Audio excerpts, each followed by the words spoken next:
棒振り。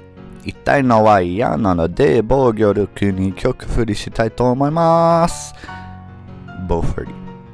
Or simply the logical evolution of Shield Hero to a cute anime Kirito Girl, is definable proof that anime has gone too far. Bofuri is a virtual MMORPG with a schoolgirl that stumbles in, becomes OP, and snowballs out of control like no one has ever snowballed. The game is at its ground floor, so all of the systems and checks of the game end up being tested and broken by our lead, Maple. Early on, the developers are shown to be concerned by Maple's complete disregard for power balancing and proceed to nerf specifically just her, but regardless, the show is the lovely development of Maple as she continually breaks the game, assembles supposedly strong teammates, and steamrolls every challenge. The side characters and everyone but Maple is a side character, and they're all numerous, well-designed, and super fun. My affinity towards red-haired god complex Chunibios has also made itself apparent. The series is essentially a slice of life, as there is no plot, and the absence of a challenge to Maple makes it likely there won't be a plot. Still, Bofuri remains very fun and enjoyable to watch, and the escalation of Maple will be undoubtedly fun to witness in the announced second season. Eizoken ni wa te o dasu na! The newest creation from the brilliant Masaki Yuasa comes the newest insight into the creative process and anime construction. With Mizusaki and Asakusa being the creative passion, and Kanamori being the managerial force keeping everything moving ahead smooth. Izoken has some brilliant bursts of creativity that are matched in the music and the art, the attention to detail and the setting, the music, the logicality, and many other aspects of story building are great. The passion visible in Izoken is inspiring, but unfortunately, there really isn't a drive to go out and watch Eizoken. The episodes are easy enough to go through, but not enough really happens to be enthralled and to continue watching. I really only made it through week by week, since that's all I had to watch was an episode a week, but I could really see new viewers coming in and just dropping for boredom.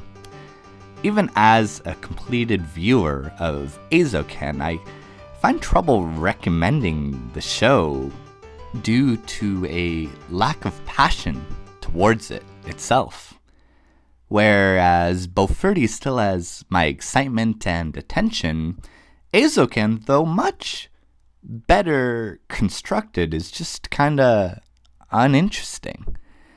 It's weird that something so inspired could simultaneously be so uninteresting, but here we are. Issuesoku reviewers. I'm truly fortunate to be able to exist alongside the saving of anime. Back in 2014, we believed Kill la Kill and Trigger to be bringing the new golden age of anime, and every subsequent seasonal anime since has continually rescued the plight of anime. That stops with Issuesoku. Never before has anime been so sufficiently saved as to have been removed from Funimation and banned from airing on certain Japanese TV stations. Issuesoku finally confirmed that anime is hentai and is obviously clearly better than Fullmetal Alchemist. While the West is censoring non-sexuality based mentions of sex, Japan is literally broadcasting porn to the masses.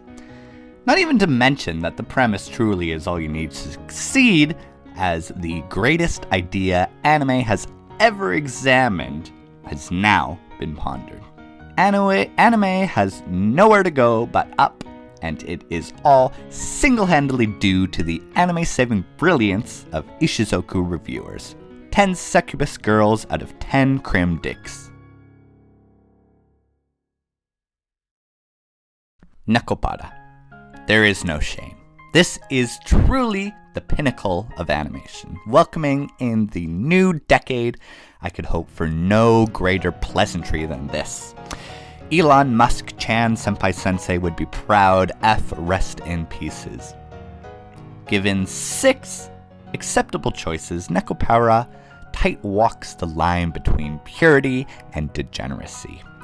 It's technically watchable if you're not a filthy weeb, but we all know why we're here. Nekopara fills that inexplainable moe hole in my heart, so I got no qualms regarding it as good. Somali Timoni no Kami-sama. Somali fills the sweet quotient. These child-raising shows aren't quite oversaturated yet, but there has arisen distinctions between good ones and bad ones. Luckily, Somali treads Yashike alongside good themes and ideas. Nothing in this show will revolutionize your worldview, but it is a pleasant way to pass the time. Kyoko Sweetie, Inspector. This is probably the only actual remarkable show this season. Kyoko seems boring, and it is, but this is actually just more traditionally good storytelling. Reveals happen naturally, relationships develop realistically, and the characters act like real human beings. The paranormal activity is grounded, and there's just no normal modern anime bullshit. I could see viewers zoning out at the action of this show being entirely dialogue driven, but I appreciate it more than pointless narrating drivel or horrendously shoehorned in fight scenes. The focus on modern communication methods is equally brilliant. Internet-like exists, which is nice to have, same with a competent police force and villains with motivations, competency, and connection to our protagonists. Everything about the show screams brilliance, and it's one I could enjoyably watch till the end of time. Surprisingly, the show garnered some positive reception at first, so perhaps we may receive a continuation in the future.